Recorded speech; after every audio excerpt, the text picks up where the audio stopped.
Hello friends, मैं हूं Arun Sharma commerce अब उदयपुर से। आज हम एक केस स्टडी पर बात करेंगे जहां पर हमारे सामने एक ऑर्गेनाइजेशन की कुछ फिक्स्ड एसेट्स हैं और इन फिक्स्ड एसेट्स पर हमें डेप्रिसिएशन कैलकुलेट करना है। तो ये जो केस स्टडी है हमारे एक कोर्स सब्सक्राइबर ने मुझसे पूछी है, तो मैं आपके सामने आज ये वीडियो लेके आया हूँ जहाँ पर मैं आपको ये बताऊँगा कि किस तरह से आपको डेप्रिसिएशन कैलकुलेट करते वक्त किन किन चीज़ों का ध्यान में रखना है। तो बुक्स फाइनलाइजेशन के लिए बहुत ही इंपॉर्टेंट टॉपिक होता है। जब आप अपनी अकाउंट फाइनलाइज करते हैं 31 मार्च को, हम लोग बेसिकली डेप्रिसिएशन चार्ज करते हैं फिक्स्ड एसेट्स पर। और साथ ही साथ में ऑडिट के पॉइंट ऑफ व्यू से भी बहुत इंपॉर्टेंट ये टॉपिक है, बिकॉज जब आप डेप्रिसिएशन लगाते हैं तो आपको कुछ चीज़ों का ध्यान में रखना होता है। तो वो सारी चीज़ें आज मैं यहाँ पर डिस्कस करने वाला हूँ। सबसे पहली चीज़, आपको डेप्रिसिएशन क्या होता है। डेप्रिसिएशन जो आपके पास बिजनेस में जो फिक्स्ड एसेट्स होती हैं उनकी वैल्यू में जो समय के साथ गिरावट आती है, और ये जो गिरावट है हम अपनी बुक्स में रिकॉर्ड करते हैं, इसको ही हम डेप्रिसिएशन कहते हैं। फिक्स्ड एसेट्स वो एसेट्स होती है जो हम बिजनेस में लंबे समय के लिए या लॉन्ग टर्म पर्पज से परचेज करते हैं और जो बिजनेस को एक्सपांड करने में हमें हेल्प करती है। ऐसी सारी एसेट्स फिक्स्ड एसेट्स कहलाती है। अब आप देख सकते हैं सामने एक बिजनेस की फिक्स्ड एसेट्स यहाँ पर दे रखी है और इन फिक्स्ड एसेट्स की कुछ वैल्यूज़ भी दे रखी है और आपको डेप्रिसिएशन कैलकुलेट करना है। तो कैसे लगाओगे डेप्रिसिएशन, तो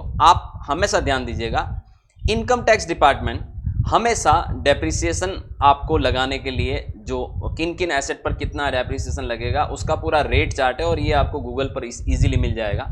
जहाँ पर ब्लॉक ऑफ एसेट पर डेप्रिसिएशन लगाया जाता है, तो आप देख सकते हैं ये सर्टेन ब्लॉक्स हैं। बिल्डिंग की 3 अलग अलग ब्लॉक में बिल्डिंग्स को बांटा गया है।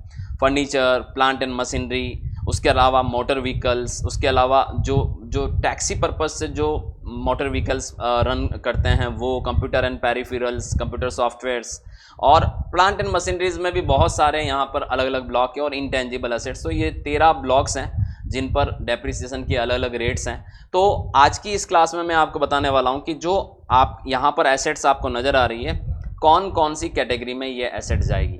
तो देखिए, सबसे पहले आपको थोड़ा सा स्क्रूटनी कर लेना होता है कि किस तरीके से यहाँ पर आपको डेप्रिसिएशन लगाना है। तो पहले तो मेरे को ये देखना पड़ेगा कि जो एसेट बता रखी है वो वास्तव में वो एसेट्स हैं या नहीं है, क्योंकि कई बार क्या होता है हम किसी रेवेन्यू एक्सपेंस को कैपिटलाइज कर लेते हैं और उसको हम एसेट की कैटेगरी में चले जाते हैं, तो वहाँ पर भी हमें थोड़ा ध्यान देना है। दूसरी चीज़ हमें ये भी ध्यान देना है कि ऐसी कोई एसेट तो नहीं है जिन पर डेप्रिसिएशन लगता ही नहीं है, यानी जो डेप्रिसिएट नहीं होती, तो इसको भी ध्यान में रखना है। तो देखिए, सबसे पहली जो नोटिस करने वाला पॉइंट है वो यहाँ पर इन्होंने क्या कर रखा है, जो लेजर बना रखा है, कंप्यूटर ऑब्लिक ऑफिस इक्विपमेंट।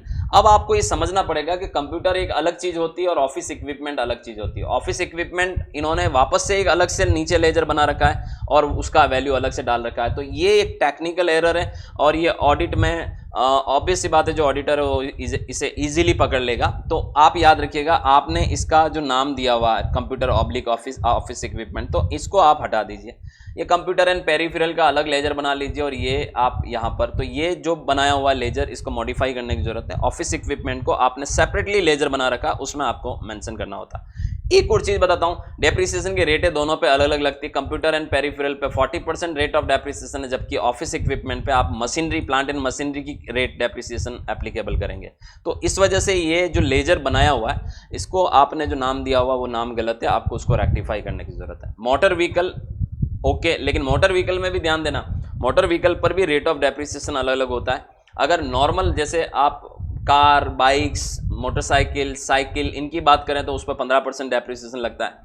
लेकिन अगर आप कोई जैसे बस हुआ, ट्रक हुआ, रनिंग पर्पज से अगर आपके बिजनेस में मोटर व्हीकल है जो पैसेंजर ट्रांसपोर्टेशन या गुड्स ट्रांसपोर्टेशन के पर्पज से आपने परचेज कर रखे हैं, उस केस में आपका रेट ऑफ डेप्रिसिएशन 30% होता है। तो ऐसे केस में आपको हमेशा ब्लॉक देखकर डेप्रिसिएशन आपको बेसिकली चार्ज करना होता है कि भाई वो जो एसेट है वो कौन सी कैटेगरी में है।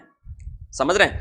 अब आप समझिए, यहां पर अब कैटेगरी नहीं दे रखी है, तो मैं इसको जैसे 15% की कैटेगरी में मान लूं कि मेरे पास सारी वो एसेट्स है जो जैसे 11,22,000 रुपए की वैल्यू की मोटर व्हीकल है, इसमें मोटरसाइकिल्स भी होगी, कार भी होगी, ये सब चीज़ें। प्लांट और मशीनरी पर आपको अनडाउटेडली 15% लगाना। एयर कंडीशनर भी प्लांट और मशीनरी की कैटेगरी में आता है, 15%। बिल्डिंग में बेसिकली 3 अलग अलग ब्लॉक होते हैं, कभी भी ध्यान देना। अगर बिल्डिंग कमर्शियल यूज़ के लिए ले रहे हो है आपकी, जैसे फैक्ट्री बिल्डिंग है, ऑफिस प्रीमाइसेस है, तो 10% लगेगा। अगर रेसिडेंशियल पर्पज है तो 5% लगेगा और टेम्पररी कंस्ट्रक्शन है तो 40% लगेगा। तो बिल्डिंग की हमेशा 3 ब्लॉक होती है, याद रखिएगा। ये देखिए तीनों ब्लॉक 1, 2 और 3। पहली बिल्डिंग रेसिडेंशियल बिल्डिंग 5%, दूसरी बिल्डिंग हाउस जिसमें आप बोर्डिंग हाउसेज, होटल्स या कमर्शियल शॉप्स वगैरह है तो उस पर 10%, और purely temporary construction like wooden constructions वगैरह के केस में 40% आपको डेप्रिसिएशन लगाना। तो हमारे केस में मान लो, मैं मान लेता हूँ कि ये एक ऑफिस की बिल्डिंग है तो 10% हम लोग डेप्रिसिएशन यहाँ पर लगा दें। देखिए ये सारे आंसर है ना, ये सारे आंसर आपको आपका बॉस दे देगा। ये सारे आंसर आपको, आप खुद अगर अकाउंटेंट है तो आपको मिल जाने वाले, क्योंकि आपको वहाँ पर पता रहेगा। हम तो देखिए ये डेटा मेरे पास आया तो मैं तो ऊपर ऊपर से आपको बता रहा हूँ। अगर मैं उस बिजनेस के बारे में जानता तो मेरे को ये पता रहता कि कौन सी बिल्डिंग पर डेप्रिसिएशन लगाना। तो हमेशा आपको अपने बिजनेस का नॉलेज होना चाहिए, अपने बिजनेस की एसेट का नॉलेज होना चाहिए, ताकि आप सही डेप्रिसिएशन कैलकुलेट करें। बाकी एक जो कंसल्टेंट होगा या जो आपकी बुक्स पर इस तरह से डेप्रिसिएशन लगा रहा, वो आदमी तो एज्यूम करेगा चीज़ों को। तो आप ज़्यादा प्रॉपर वे में इसको बता पाओगे कि आपकी वो बिल्डिंग है तो कौन सी बिल्डिंग है साहब, मोटर व्हीकल है तो कौन से मोटर व्हीकल है, प्लांट एंड मशीनरी है तो वो कौन सी प्लांट एंड मशीनरी। क्योंकि अगर आप देखोगे ना तो प्लांट और मशीनरी के भी बहुत सारे ब्लॉक है। ये एक ब्लॉक है, ये दूसरा ब्लॉक है, और उन सारे ब्लॉक वाइज डेप्रिसिएशन अलग अलग है। ये तीसरा ब्लॉक है, ये चौथा ब्लॉक है। तो different type of plant and machinery पर, ये 5वां, ये 6ठा, ये 7वां, ये 8वां, तो 8 अलग अलग ब्लॉक है। तो आपको डिफरेंट प्लांट ऑफ मशीनरी पर अलग अलग डेप्रिसिएशन लगेगा। इसलिए ये बहुत इंपॉर्टेंट होगा कि भाई आप प्रॉपर वे में लेजर्स क्रिएट करें, ताकि आपको आइडिया हो कि कौन से लेजर पर कितना डेप्रिसिएशन लगेगा। फिर आप देखिए यहाँ पर आगे बिल्डिंग दिख रहा है, तो बिल्डिंग पर मान लो मैंने ये कमर्शियल बिल्डिंग मान ली। कार दिख रही है इनोवा हाई क्रॉस, तो ये इस पर कार पर 15% आप डेप्रिसिएशन लगा लो। साइकिल दिख रही है, ये भी मोटर व्हीकल की कैटेगरी में आती है, 15% लगा लो। फैक्ट्री रिपेयर एंड मेंटेनेंस, देखिए ये एक डाउटफुल क्राइटेरिया यहाँ पर लेजर नजर आ रहा। फैक्ट्री की रिपेयर और मेंटेनेंस को इन्होंने कैपिटलाइज कर दिया, तो ये कैपिटलाइज नहीं है, रेवेन्यू एक्सपेंस है, तो ये एसेट नहीं है, एक्सपेंसेस है। तो आपको इसका लेजर मॉडिफाई करने की जरूरत है। आपको इसको इनडायरेक्ट एक्सपेंस या डायरेक्ट एक्सपेंस डालना पड़ेगा, ताकि ये आपका ट्रेडिंग या पीएनएल में चला जाए, इनकम स्टेटमेंट में चला जाए। यहाँ पर आपने उसको कैपिटलाइज कर रखा है, तो ये एसेट है ही नहीं, गलती है ये। फायर सेफ्टी इंस्ट्रूमेंट्स है ना, तो ये आप मशीनरी आइटम में डाल दो, 15% में चला जाएगा। फर्नीचर एंड फिक्सचर पर 10% डेप्रिसिएशन लगता है। लैंड, आप देखिए ऐसी लैंड यानी आपके पास कोई जमीनें होगी या प्लॉट होगा, तो आपको उस पर डेप्रिसिएशन नहीं लगाना है, तो ये डेप्रिसिएबल एसेट्स नहीं है, याद रखिएगा। मोबाइल फोन्स मशीनरी में आएगा, 15% लग जाएगा। न्यू ऑफिस बिल्डिंग, यहाँ पर देखिए वैल्यू नहीं दी, देखिए कभी होगी, अब वो खत्म हो गई तो आपने उस पर लगाना नहीं है। वाटर हीटर और वाटर प्यूरिफायर को भी आप मशीनरी में डाल दीजिए 15% में। तो ये आपका नॉलेज होना चाहिए कि कितना डेप्रिसिएशन लगेगा। एक चीज का और ध्यान रखिए, यहां से आपने रेट का आइडिया तो लगा देना है, लेकिन आप ये कभी नहीं आइडिया लगा सकते हो बाहर से देखते हुए कि कितना डेप्रिसिएशन लगेगा, क्योंकि डेप्रिसिएशन कभी भी ध्यान देना टाइम ऑफ यूजेस के आधार पर लगता है। जैसे कोई एसेट आपके पास ओपनिंग में पड़ी हुई है, ओपनिंग बैलेंस पड़ा हुआ है। जैसे देखिए मैं एक एग्जांपल बताता हूं, ये कंप्यूटर का 2,57,598 रुपए की कंप्यूटर दिख रही है। मान लो 57,598 रुपए का कंप्यूटर आपके पास शुरू में पड़ा था, 1 अप्रैल के दिन पड़ा होगा। फिर आपने साल के बीच में और नया एडिशन किया, तो एडिशन जो किया उसका टाइम बहुत इंपॉर्टेंट रोल प्ले करेगा। जैसे 2 लाख के कंप्यूटर आपने और खरीदे, तो वो कब खरीदे आप देखिए, इस केस में ध्यान दीजिएगा, 1 अप्रैल से 30 सितंबर तक और 1 अक्टूबर से 31 मार्च तक, आप इस 2 टाइम फ्रेम में बांट दें। अगर आपने 1 अप्रैल से लगाकर 30 सितंबर के बीच में वो एसेट खरीदी है, तो पूरा डेप्रिसिएशन लगेगा, फुल डेप्रिसिएशन जो भी उसकी रेट होगी। जैसे 40% है तो पूरा 40% लगेगा। और अगर आपने मिड ऑफ द ईयर यानी 1 अक्टूबर के बाद आपने वो एसेट खरीदी 31 मार्च तक, तो आपको आधा डेप्रिसिएशन लगाना, हाफ डेप्रिसिएशन लगाना है। तो ये भी आपको ध्यान में रखना पड़ेगा। आधा मतलब इसका 20% हो जाएगा। तो यहां से देखकर कभी ये आइडिया नहीं लगेगा आपको उस एसेट की वैल्यू अंदर एंटर, यहां से जैसे अब ये टैली का स्क्रीनशॉट है, तो अगर मैं यहां पर इस जगह पर जाऊंगा और एंटर प्रेस करूंगा, तो मुझे अंदर के 12 ही महीनों की पिक्चर नजर आएगी, अप्रैल टू मार्च। तो मुझे वो फिगर नजर आएंगे कौन से महीने में परचेज किए गए। तो वहां से मेरे लिए बहुत आसान हो जाएगा ये फाइंड आउट करना है कि मुझे फुल लगाना है या हाफ लगाना है, या कितनी वैल्यू पे फुल लगाना है, कितनी वैल्यू पे हाफ लगाना है। देखिए इसको एक एग्जांपल से मैं आपको बताता हूं। मेरे पास एक पीडीएफ है जिसमें मैं आपको इसकी कैलकुलेशन बताता हूं, किस तरह से आप डेप्रिसिएशन को कैलकुलेट करते हैं। ये देखिए एक एग्जांपल है, एक मशीन है, मशीन पे 15% डेप्रिसिएशन लग रहा है, ठीक है। ओपनिंग वैल्यू कुछ भी नहीं है, ठीक है, और आपने साल के बीच में 5,40,000 की मशीन खरीदी, जिनमें से 5 लाख की मशीनरी मोर देन 180 डेज, यानी ये 1 अक्टूबर से पहले खरीदी गई होगी, और 1 अक्टूबर के बाद जो मशीन खरीदी लेस देन 180 डेज उसका यूज किया आपने प्रीवियस ईयर में, वो 40,000 यहाँ पर वैल्यू आ रही है। तो ऐसे केस में आप देखिए यहाँ पर इन्होंने टोटल मिलाकर जो एसेट खरीदी वो तो 540 की खरीदी, लेकिन उनमें से 180 दिन से ज्यादा यूज हुई 5 लाख और 180 दिन से कम यूज हुई 40,000। तो ये जो 15% आप लगाओगे ये ऐसे लगाओगे, उस 5 लाख पर पूरा 15% लगेगा और 40,000 पे 15% का आधा लगेगा, हाफ। तो ऐसे केस में ये डेप्रिसिएशन ऐसे कैलकुलेट होगा, 78,000 रुपए इस तरह से डेप्रिसिएशन कैलकुलेट होगा। तो कभी भी ध्यान देना, डेप्रिसिएशन जब आप कैलकुलेट करोगे तो आपको फुल और हाफ का क्राइटेरिया भी ध्यान में रखना है, और वो जब आप इन वैल्यूज के अंदर जाओगे तो आपको पता चल जाएगा। और आप इसको ज्यादा बढ़िया तरीके से कैसे कर सकते हो वो मैं बताता हूं। आप इस केस में क्या कर सकते हैं, एक्सेल में शीट बना ले। देखिए मैंने ये जैसे एक्सेल में शीट बना दी, मैंने ये जितनी भी एसेट थी उसके नाम यहाँ पर लिख दिए कि कौन कौन सी एसेट पे मुझे लगाना है। हालांकि यहाँ पर देखिए कुछ एसेट के नाम मैंने यहाँ नहीं लिखे, एक तो लैंड का नहीं लिखा, जो कि लैंड लिखा है लेकिन उसकी वैल्यू कितनी रखी है, 0% रखी है। उसके अलावा ऑफिस जो बिल्डिंग है वो 0 हो चुकी, तो मैंने यहाँ पर नहीं लिया उसको। और ये देखिए फैक्ट्री रिपेयर और मेंटेनेंस को मैंने एसेट में नहीं लिया, ये गलत लेजर का ग्रुप डाला हुआ है, तो उसको सही करने की जरूरत है। बाकी सारी की सारी एसेट की वैल्यू, अब देखिए मैं इसको थोड़ा सा जूम करके आपको समझाता हूँ। टोटल आपके पास 3,89,73,000 रुपीज़ के आसपास की एसेट है, और इन एसेट पर मैंने सबके आगे रेट ऑफ डेप्रिसिएशन लिख दिया है, जो रेट ऑफ डेप्रिसिएशन ये आपको इंटरनेट से इजीली मिल जाएगा, और इनकी वैल्यू मैंने लिख दी है यहाँ पर टोटल। ठीक है, आपको अब क्या करना होता है कि जैसे आपने तो डायरेक्टली वैल्यू लिख दी है, जबकि आपको इस केस में 2 अलग अलग बॉक्सेस बनाने होते हैं, एक लेस देन 180 डेज का और एक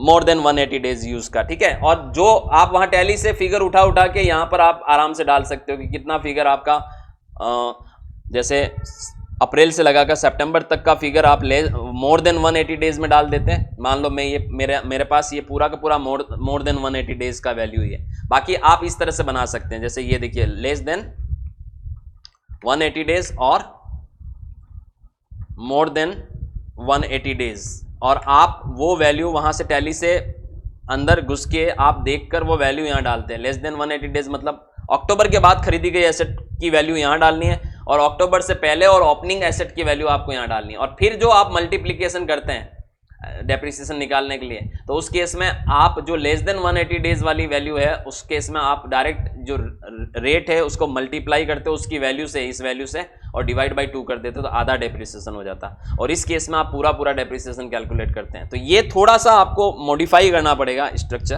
ताकि आप आराम से कर पाएंगे। हमारे केस में मान लो अब मुझे डेप्रिसिएशन निकालना और पूरी वैल्यू है, तो उस केस में मैं बहुत आसानी से डेप्रिसिएशन निकाल लूंगा, equal to the rate multiply by the value. तो ये डेप्रिसिएशन का अमाउंट आ जाएगा, और इसको आप पकड़ के यहाँ से यहाँ तक ड्रैग कर लीजिए, सारी वैल्यू पर डेप्रिसिएशन निकल जाएगा, लैंड को छोड़ के, क्योंकि लैंड पर डेप्रिसिएशन नहीं लगता है। अब आप इस डेप्रिसिएशन को ऑटो सम कर सकते हैं, यहाँ से जोड़ सकते हैं, ताकि आपको पता चल जाएगा कितनी वैल्यू से आपको एंट्री करना है। तो अब जैसे मेरे से पूछा गया था, मुझे सिर्फ स्क्रीनशॉट डालकर ये बोला गया था कि सर कितना डेप्रिसिएशन लगेगा। इतना आसान नहीं होता है डायरेक्ट कितना बताना, उसके लिए आपको बहुत सारे फैक्टर्स को देखना पड़ेगा। आपको ये देखना पड़ेगा कि कितने वैल्यू पर पूरा डेप्रिसिएशन लगना है, कितनी वैल्यू पर हाफ डेप्रिसिएशन लगना है, किस रेट से लगना है, कौन सी एसेट कब खरीदी कब बेची को भी ध्यान में रखना है, उसका ब्लॉक ऑफ एसेट का जो क्लोजिंग वैल्यू है वो कितना है, क्लोजिंग वैल्यू पे हमेशा डेप्रिसिएशन लगता है। तो इन सारी चीजों को आपको कंसीडर करना होगा, तभी आप एग्जैक्टली डेप्रिसिएशन कैलकुलेट कर पाएंगे। हमारे केस में देखिए मेरा डेप्रिसिएशन का वैल्यू कितना आ रहा है, 47,46,437 रुपीज का मेरा वैल्यू आ रहा है। अब सवाल ये आता है कि सर चलिए आपने ये एक्सेल में निकाल लिया, अब मैं एंट्री कैसे करूं इसमें, क्योंकि मेरा तो अकाउंटिंग पूरा टैली में चल रहा है। बहुत आसान है आपके लिए एंट्री बनाना। इस वैल्यू से आप डेप्रिसिएशन का अकाउंट डेबिट कर लीजिए। जैसे आप क्या एंट्री करोगे मैं बताता हूं। आप एंट्री ऐसे करोगे, डेप्रिसिएशन अकाउंट डेबिट कर लोगे, एक अकाउंट बना लेना डेप्रिसिएशन का, और अपनी बुक्स में उसका इनडायरेक्ट एक्सपेंस ग्रुप डालना, और इसको उस वैल्यू से आप क्या कर दोगे, डेबिट कर दोगे। और 2 में आप 1 बाई 1 ये सारी वैल्यू से आप इन एसेट को क्रेडिट करोगे। जैसे सबसे पहली एसेट है कंप्यूटर, तो उसको मैं उसकी वैल्यू ये डेप्रिसिएशन की वैल्यू से क्रेडिट कर दूंगा। ठीक है, और पूरी वैल्यू से, पॉइंट्स को भी ध्यान में रखना है। ठीक है, और 2 में फिर आप मोटर व्हीकल, इस तरह से ये सारी जो एसेट हैं 13 की 13 ही एसेट क्रेडिट होगी, लैंड को छोड़ दो 12 एसेट क्रेडिट होगी, 12 की वैल्यू से आप क्रेडिट करोगे तो आपका टोटल मैचअप कर जाएगा। F7 में ये एंट्री करनी है आपको, जनरलाइज करना है डेप्रिसिएशन को। जैसे ही एंट्री पास करेंगे आपकी बैलेंस शीट में जो क्लोजिंग वैल्यू दिख रही थी आपको एसेट की, वो वैल्यू इतनी वैल्यू से डेप्रिसिएशन से कम हो जाएगी और वैल्यू यहाँ पर कम हो जाएगी। और इतनी जो डेप्रिसिएशन की वैल्यू है कितनी 47 लाख के आसपास की, वो आपके P&L में चली जाएगी और आपका प्रॉफिट इतने से कम हो जाएगा। सो ये था मेरा इस केस स्टडी का आंसर कि किस तरीके से और कितना डेप्रिसिएशन लगता है। तो कितने का आंसर होगा, पहले तो ये देखो कि कौन कौन सी एसेट है, कितना रेट ऑफ डेप्रिसिएशन लगना है, कौन से ब्लॉक में आती है, पूरा लगना है या आधा लगना है। अच्छा, मशीनों के केस में एक कॉन्सेप्ट और होता है एडिशनल डेप्रिसिएशन का। तो अगर आपने कोई नया प्लांट परचेज किया है, मैन्युफैक्चरिंग का काम है आपका, तो उस केस में आपको 20% एडिशनल डेप्रिसिएशन भी लगाना है। यानी 15% तो आपका सिंपल डेप्रिसिएशन है और 20% एडिशनल डेप्रिसिएशन है। यानी न्यू प्लांट्स के ऊपर, जो प्रोडक्शन में यूज आने वाले प्लांट्स हैं, उस पर आपको 35% से डेप्रिसिएशन चार्ज करना होता है। अगर फुल ईयर यूज़ किया या मोर देन 180 डेज यूज़ हुआ है और अगर अक्टूबर के बाद आपने परचेज किया है तो आपको पूरा का पूरा आधा कर दो आप, 37 का आधा, 35 का आधा कितना होता है, 17.5% आपको डेप्रिसिएशन लगाना है। सो ये था मेरा एक टॉपिक डेप्रिसिएशन। आई होप आपको क्लियर हुआ होगा। जितने भी यहाँ पर मेरे वीडियोस आप लोग वॉच करते हैं और जो लोग पेड कोर्सेज सब्सक्राइब करते हैं, ऐप पे जाके परचेज करते हैं, अगर आपको कोई क्वेरी है, टेक्निकल क्वेरी, आप डेफिनेटली मेरे से कभी भी संपर्क कर सकते हैं। डेफिनेटली आपको वो क्वेरी सॉल्यूशन डेफिनेटली मिलेगा और इस तरह से आपको interactive lecture time to time मिलते रहेंगे। Thank you so much. बने रहिए कॉमर्स सब के साथ और देखते रहें हमारे ये कोर्सेज। और अच्छे लगे हैं तो लाइक, सब्सक्राइब, कमेंट, जो आपकी मर्जी है वो करिए, बट करिए ज़रूर। Thank you so much.